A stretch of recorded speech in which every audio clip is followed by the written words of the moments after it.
Well, welcome back, and let's ride the rails again as we take a look at a friend of mine's layout. I think he's got some really good ideas for me, and if you like looking at other layouts, why don't you join me as we ride the rails again to see what other people are doing.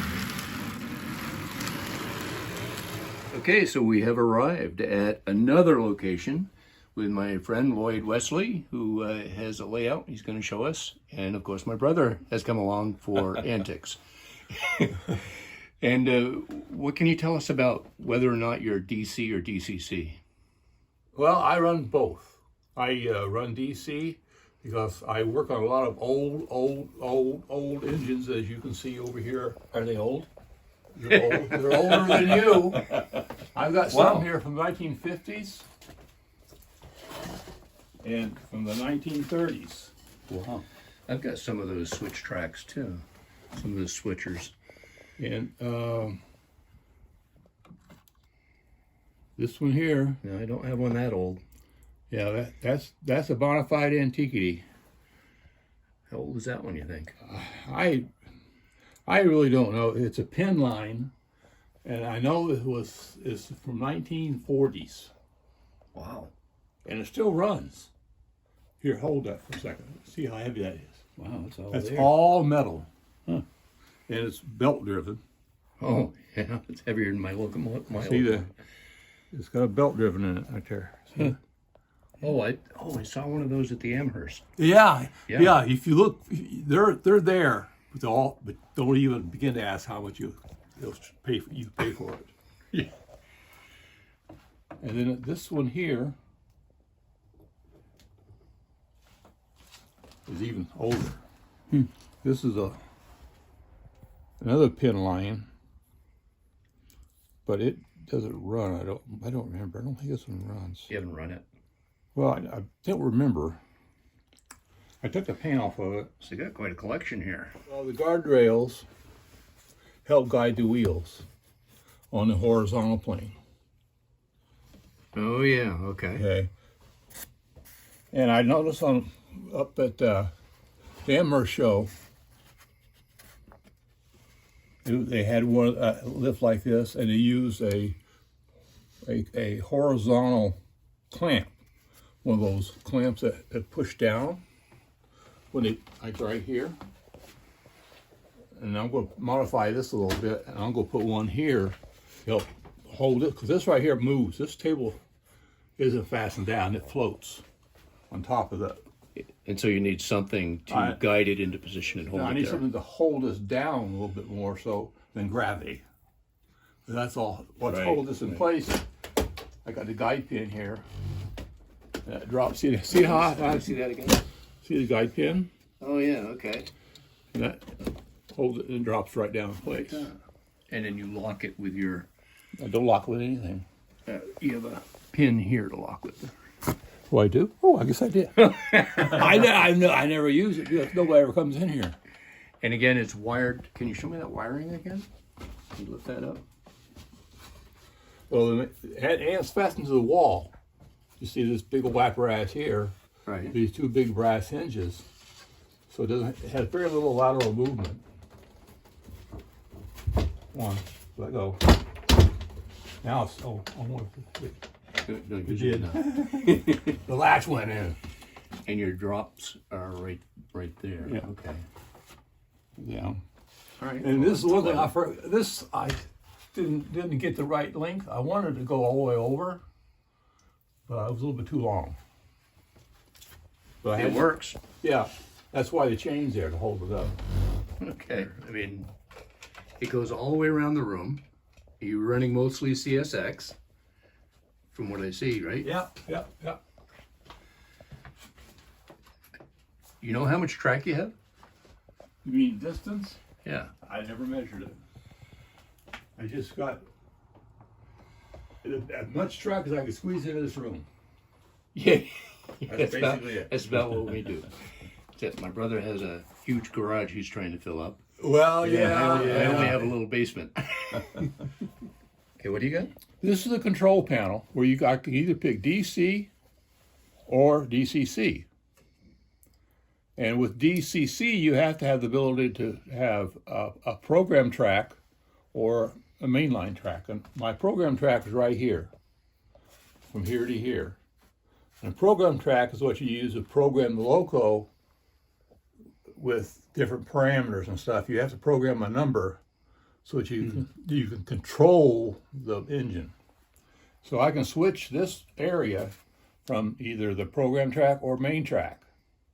So I can pull the train in, local in, switch it to program, and do what I need to do. Okay. And put it back to main and then back and pull them off.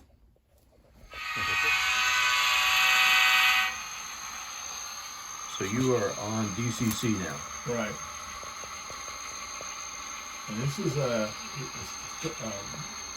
GP30 slug, what CCX calls an RDM, a road slug. And they took the mother chip behind it is providing power to traction motors and the one in the front. That's the theory.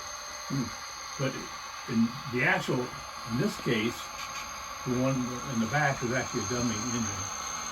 And all it does is it's room for the speaker. That's why the sound is so good on that one. So let's hook up. We're going to hook up and where are you taking it? Round track.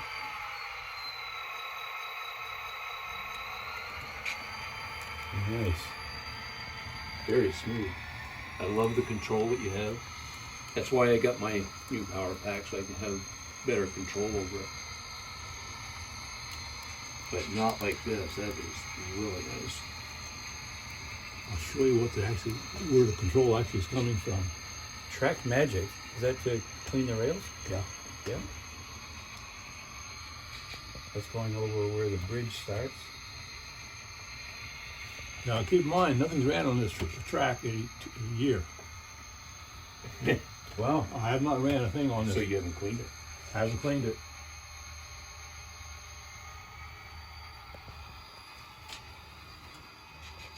Now, I never seen that happen before. That's because I'm close to it. Let me get out of the way. Hey, blooper. Good blooper.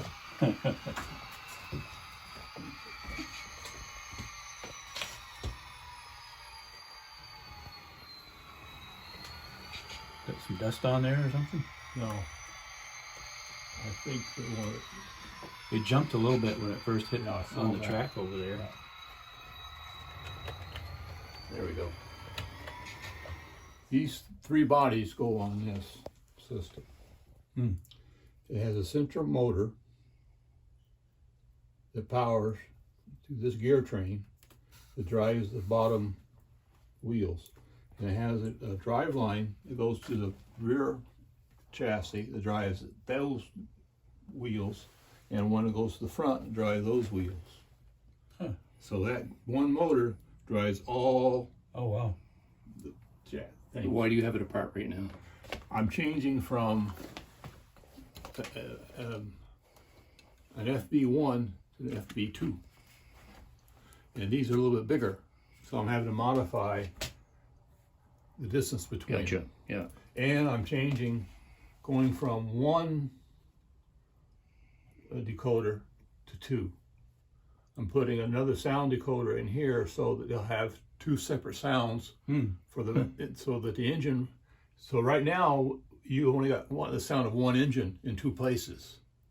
Right. So when the engine starts up on that, when I get done, you'll have one engine starting up, but then the second engine will be starting up. Don't ask me why I just somehow wanted to, so I can do it. I'm going to do it. Of course you can do it. So, and You're an electrical engineer. You should be able to do it, right? So I'm going to simplify some of the wiring. As you can see, it's wiring is a nightmare here, because all the wheels pick up current, and so you've got all current pickup, all power pickup.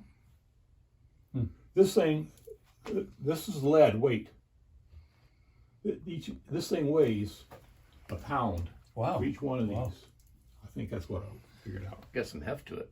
This thing will pull the paint off the walls. It's amazing how powerful it is. I gotta put Tell this me back. how you got into this. Well, I got into model railroading because I had HO slot cars like you got on yours. We all did when we were kids, right? Well, I wasn't a kid. Oh, I was. I'll tell you what that is for. Blood lake or something? Yeah. so you had the slot cars at first. I had slot cars, and I've always wanted to have a train going across the slot car track. And I had money because I was just freshly married, and we were down in Mississippi. So I bought a train track, and I got the road crossing for it, and I built a train around it. Did you start jumping them? Well, we did a few crashes, so we say. Yeah. And then for too long, the cars stopped going, and I started playing with the trains. And before I knew it, I had more trains than I had Well, there cars. you go. And that would have been in 72. So we got married in 72. So that would have been 72, 73. And then we moved to Denver, Colorado. We had a 2-bedroom apartment, and I had one apartment where I built a layout, my first layout. I worked at a hobby shop part-time. Ah. I spent my payment came home in the form of boxes. Of course it did. Of course it did. Take a look at your workbench here. I'm interested in this because I'm trying to organize mine, but yours is better organized. Whoa, if mine's better. Oh, geez, I'm crow, dude. So where is your workspace then? My workspace is right here. That's it. And normally, like I said, You have something to catch motors in to hold your. Let me do something first. I haven't been here for a year. Keep that in mind. I've been working on my computer stuff. I haven't done much down here at all. So it ended up being a catch-all. I don't even know where that came from. Looks cool anyway. Yeah, Everybody needs one of those. somebody must have given me that. And this is for when we get old. You got to be able to see. Oh, I have a couple of them, yes. And that goes well with this. And I have one of those. See, here's another one of those frames like the other one you just saw, Oh, yeah, yeah. with a different motor on it. Where did you get this piece of foam? That's a standard. You buy them all day long on Amazon. Oh, it's specifically for holding cars, right? It's a specific for working on model trains. Okay. Oh, I know what that is. That's a carrier for the other stuff. I got back there's a homemade one, and then that right there is a screen for the computer right there. That's a Raspberry 3 right there. This is a Raspberry 3 computer, and that controls this box, this right here, which I forgot what the name of what it is, but it's a DCC Plus is the control that we use for the DCC. Wire hangers. Been thinking about one of those.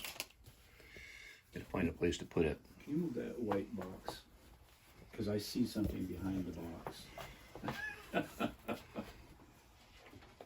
So I've been looking at all these trains, CSX, and you know, Two sets, one set exactly what you got. You got 3 sets. The Yeah. same thing he gave me one of. oh, cool. And that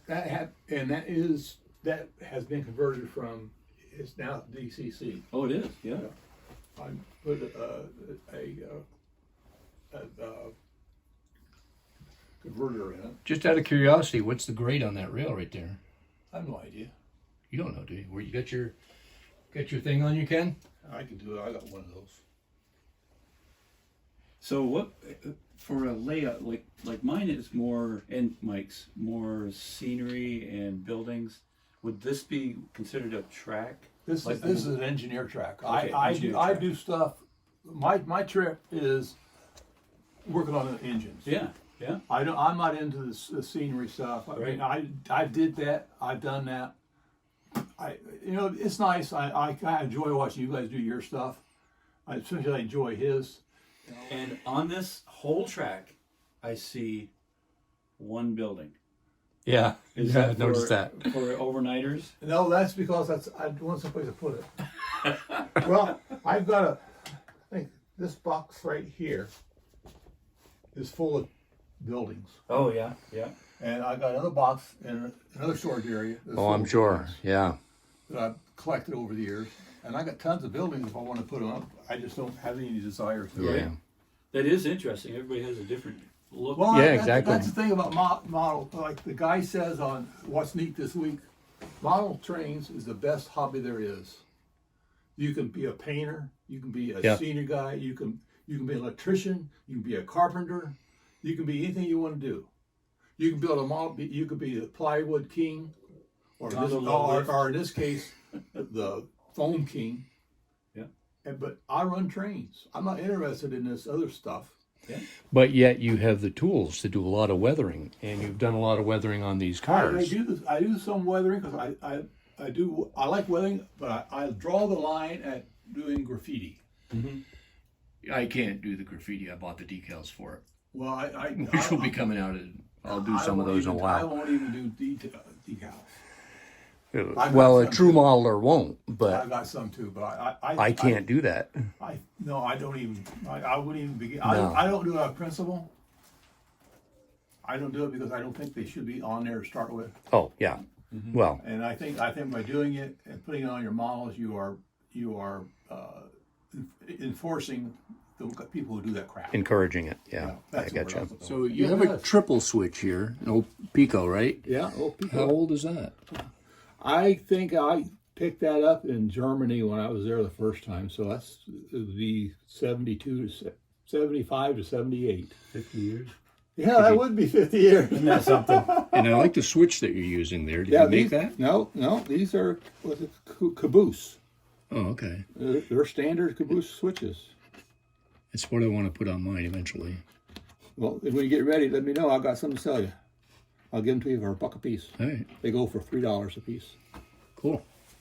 Oh, I'm going to show you the man switches. Just stay right where you're at. Yeah, run that for me again. So those are the, what kind of switch you call it? They're called man switches. They're the guy who produced them no longer in. No, let's see what you got there. anymore. They don't have them anymore? No. And what happens is this little rubber connector here rots out. Oh, And I replace it with vinyl, and they don't rot out because originally they were rubber.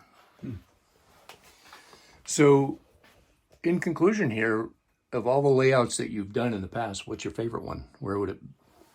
What was the favorite one? I had one layout that because we moved in the military, it was constructed of 4 2-foot by 6-foot flat tops with scenery connected to it. That when you put them together, you fold them up in such a manner that you ended up with two 4-foot or two 6-foot by 6-foot by 2-foot by 2-foot boxes. Wow. The legs all folded in, all the support structures were all fastened in, and you ended up with 2 crates. And what happened to it? You see the foundations right here. Oh, no kidding. The most of these, the foundation is the lumber from it. Yeah. Yeah. You just redesigned it. I just repurposed it. There's still one downstairs in the basement. Okay. That was the best layout that I had. And that worked because each section became an individual diorama. Right, right. Purposely for train shows. Well, no, I I mean, that's never- the way they do them now, right? Well, yeah. Nowadays, but back then I was a solitaire. Ah. I was in the military, and we were assigned to places where we'd be the only group there. Yeah. We were mountaintop guys, so there'd be 7, 8 of us there, and we'd be the only guys there for maybe 2-hour drive. And so that was it. And I'd be the only modeler. Nobody else has any idea. They care less about this stuff. Really good for track continuity to find out where your problems are. As long as you have power, the light will be on. But any place where you have problem with continuity, the light will go out. Huh. Yeah. So what I do, and that's why you got the extra weight on it. When I run my cleaning wagon, which is part of it's right here. I hooked my cleaning crew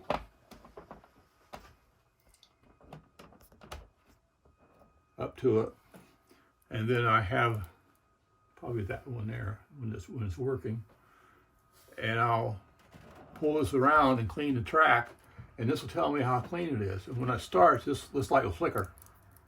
And because these have keep alives in them, the keep alive is a capacitive or RC capacitive network that maintains the voltage. And because of that, he'll actually, when you cut power to it, he'll actually drift for about maybe 3 or 4 inches before it actually stops. Yeah. So he'll go over spots Yeah. where there's no power. So you haven't cleaned the track in a year, you said, I haven't touched it in a year. and it ran pretty That's good. embarrassing. It's See, been we nice smile. having this. This is thank you, Lloyd, for having us come over. Yeah, you're welcome. We're Come gonna- to my mess anytime. Jump aboard the train, ride the rails back to my place, and see what I got back there, and use some of these ideas. I work on a lot of old engines, as you can see over here. Are they old? They're older than you.